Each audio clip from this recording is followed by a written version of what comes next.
ಒಮ್ಮೆ ಸ್ವಾಮಿ ವಿವೇಕಾನಂದರು ಅಮೆರಿಕಾದ ಚಿಕಾಗೋ ಪಟ್ಟಣದ ನದಿಯ ತೀರದಲ್ಲಿ ವಿಹರಿಸುತ್ತಿದ್ದರು. ಆಗ ಅವರಿಗೆ ಕೆಲವು ಹುಡುಗರು ಕೋವಿಯನ್ನು ಹಿಡಿದು ನದಿಯಲ್ಲಿ ತೇಲುತ್ತಿರುವ ಮೊಟ್ಟೆಯ ಚಿಪ್ಪಿನ ಮೇಲೆ ಗುರಿಯಿಡಲು ಪ್ರಯತ್ನಿಸುತ್ತಿರುವುದು ಕಂಡಿತು.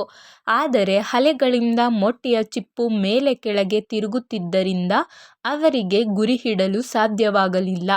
ಬಹಳಷ್ಟು ಬಾರಿ ಪ್ರಯತ್ನಿಸಿಯೂ ಅವರಿಂದ ಮೊಟ್ಟೆಯ ಚಿಪ್ಪಿನ ಮೇಲೆ ಗುರಿಯಿಡಲು ಸಾಧ್ಯವಾಗಲಿಲ್ಲ. ಸ್ವಾಮಿ ವಿವೇಕಾನಂದರು ಅವರ ಆಟವನ್ನು ಕುತೂಹಲದಿಂದ ನಿಂತು ನೋಡುತ್ತಿದ್ದರು.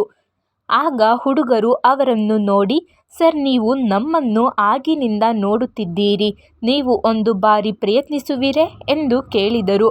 ಸ್ವಾಮಿ ವಿವೇಕಾನಂದರು ನಗುತ್ತಾ ತಾನು ಪ್ರಯತ್ನಿಸಲು ಇಚ್ಛಿಸುವುದಾಗಿ ತಿಳಿಸಿದರು. ಸ್ವಾಮಿಗಳು ಬಂದೂಕನ್ನು ಕೈಗೆತ್ತಿಕೊಂಡು ಮೊಟ್ಟೆಯ ಚಿಪ್ಪಿಗೆ ಗುರಿಯಿಟ್ಟು ಅದನ್ನು ಸ್ವಲ್ಪ ಸಮಯ ಏಕಾಗ್ರತೆಯಿಂದ ನೋಡಿದರು. ಆನಂತರ ಅವರು 12 ಬಾರಿ ಗುಂಡು ಹೊಡೆದಾಗ ಪ್ರತಿ ಬಾರಿಯೂ ಅದು ಒಂದೊಂದು ಮೊಟ್ಟೆಯ ಚಿಪ್ಪಿಗೆ ತಗುಲಿತು. ಸ್ವಾಮಿಯ ಕೌಶಲ್ಯವನ್ನು ಕಂಡು ಮಕ್ಕಳು ಅಚ್ಚರಿಗೊಂಡು ಸ್ವಾಮಿ ವಿವೇಕಾನಂದರ ಬಳಿ ಹೋಗಿ, "ನೀವು ಇದನ್ನು ಹೇಗೆ ಮಾಡಿದ್ದೀರಿ?" ಎಂದು ಕೇಳಿದರು. ಅದಕ್ಕೆ ವಿವೇಕಾನಂದರು ನಗುತ್ತಾ, "ನಾನು ಎಂದಿಗೂ ಬಂದೂಕಿನಿಂದ ಗುರಿಯಿಡಲಿಲ್ಲ" ಎಂದು ಹೇಳುತ್ತಾರೆ.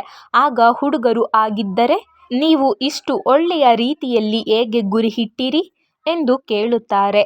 ಅದಕ್ಕೆ ಸ್ವಾಮಿ ವಿವೇಕಾನಂದರು, "ನಿಮಗೆ ಒಂದು ರಹಸ್ಯವನ್ನು ಹೇಳುತ್ತೇನೆ. ನೀವು ಏನೇ ಮಾಡಿದರೂ ಬೇರೆ ಯಾವುದರ ಬಗ್ಗೆಯೂ ಯೋಚಿಸದೆ ನಿಮ್ಮ ಸಂಪೂರ್ಣ ಗಮನವನ್ನು ಅದರ ಮೇಲೆ ಕೇಂದ್ರೀಕರಿಸಿರಿ. ನೀವು ಬಂದೂಕಿನಿಂದ ಗುರಿಯಿಡುತ್ತಿದ್ದಲ್ಲಿ ನಿಮ್ಮ ಮನಸ್ಸನ್ನು ಗುರಿಯ ಮೇಲೆ ಕೇಂದ್ರೀಕರಿಸಿ. ನಿಮ್ಮ ಗುರಿ ತಪ್ಪುವುದಿಲ್ಲ. ಏಕಾಗ್ರತೆಯಿಂದ ಅದ್ಭುತಗಳನ್ನು ಸಾಧಿಸಬಹುದು. ನೀವು ಓದುವಾಗಲೂ ಕೈಯಲ್ಲಿರುವ ಪಾಠದ ಬಗ್ಗೆಯೇ ವಿಚಾರ ಮಾಡಬೇಕು. ಆಗಲೇ ನೀವು ಓದಿರುವ ವಿಷಯಗಳನ್ನು ಸುಲಭವಾಗಿ ನೆನಪಿನಲ್ಲಿಟ್ಟುಕೊಳ್ಳಬಹುದು" ಎಂದು ಹೇಳಿದರು. ನೀತಿ: ಏಕಾಗ್ರತೆ ಅಂದರೆ ಗುರಿಯನ್ನು ಬಿಟ್ಟು ಬೇರೆ ವಿಷಯಗಳ ಬಗ್ಗೆ ವಿಚಾರ ಮಾಡದಿರುವುದು.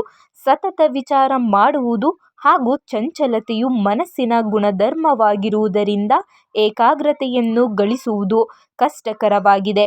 ಪ್ರತಿದಿನ ದೇವರ ನಾಮಸ್ಮರಣೆಯನ್ನು ಮಾಡುವುದರಿಂದ ಮನಸ್ಸನ್ನು ಏಕಾಗ್ರತೆಗೊಳಿಸಲು ಸಹಾಯವಾಗುತ್ತದೆ. ಈ ವಿಡಿಯೋ ನಿಮಗೆ ಇಷ್ಟ ಆದರೆ ಲೈಕ್ ಮಾಡಿ, ಶೇರ್ ಮಾಡಿ, ಸಬ್ಸ್ಕ್ರೈಬ್ ಮಾಡಿ. Thank you for watching.